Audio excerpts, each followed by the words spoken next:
BNP chairman Tarique রহমানের এই বরিশালের সমাবেশ ঘিরে ইতিমধ্যেই কিন্তু লাখো নেতাকর্মী তারা এই ঐতিহাসিক বেলস পার্ক ময়দানে এসে সমবেত হয়েছে এবং কিছুক্ষণ আগে এই সমাবেশটি আনুষ্ঠানিকভাবে শুরু হয়েছে।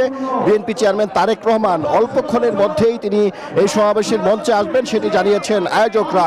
এবং আজকে সকাল থেকেই কিন্তু হাজার হাজার নেতাকর্মী তারা বরিশাল বিভাগের যে 21টি আসন সেখান থেকে তারা খণ্ড খণ্ড মিছিল নিয়ে এই বরিশালের বেলস পার্ক ময়দানে আসেন এবং তারা বলছেন যে আজকে বিএনপি চেয়ারম্যান তারেক রহমান 20 বছর পর বরিশালে আসছেন, তাই তারা আনন্দিত উচ্ছ্বসিত এবং তারা তারেক রহমান আজকে সমাবেশে যেসব বক্তব্য রাখবেন, যেসব নির্দেশনা দেবেন সেসব নির্দেশনা মেনে তারা আগামী দিনে কাজ করবেন এবং ধানের শীষকে বিজয়ী করার জন্য তারা ঐক্যবদ্ধ থাকবেন সেটি বলছেন। এবং বিএনপির বরিশাল মহানগরের যারা নেতা রয়েছেন তারা জানিয়েছেন আজকের এই সমাবেশে 5 লাখেরও বেশি মানুষের সমাগম তারা ঘটাতে চান এবং এই বরিশালের 21টি সংসদীয় আসনে তারেক রহমানের 31 দফার যে বার্তা এবং তার যে আই হ্যাভ এ প্ল্যানের যে অংশগুলো সেগুলো তারা ঘরে ঘরে পৌঁছে দিতে চান এবং আগামী দিনে বিএনপি বিজয়ী হলে বরিশালবাসীর উন্নয়নে তারা তারেক রহমানের কাছে নানা দাবি তুলে ধরতে চান।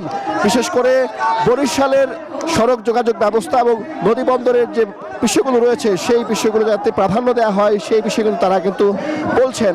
এবং আজকে এখানে আগত নেতাকর্মীরা তারা বলছেন 20 বছর পর তারেক রহমানকে তারা স্বচক্ষে কাছ থেকে দেখতে পারবেন, সেটি তাদের জন্য একটি আবেগের বিষয়।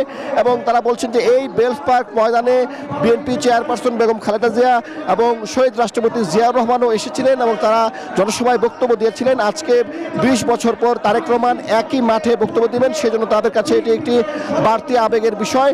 এবং এই জনসভা থেকে তারেক রহমান বক্তব্য শেষ করে তিনি সরাসরি যাবেন ফরিদপুরে তিনি দুপুর 2টায় আরেকটি জনসভায় যোগ দিবেন। এবং তারেক রহমান ইতিমধ্যেই কিন্তু দেশের 7টি বিভাগীয় শহরে তিনি তার সমাবেশ শেষ করেছেন। আজকে তার 8ম বিভাগীয় সমাবেশ এই বরিশালে। আমাদের আরেকজন সহকর্মী সোহাগ রয়েছেন ফরিদপুরে, আমরা সরাসরি যুক্ত হচ্ছি সোহাগের সঙ্গে।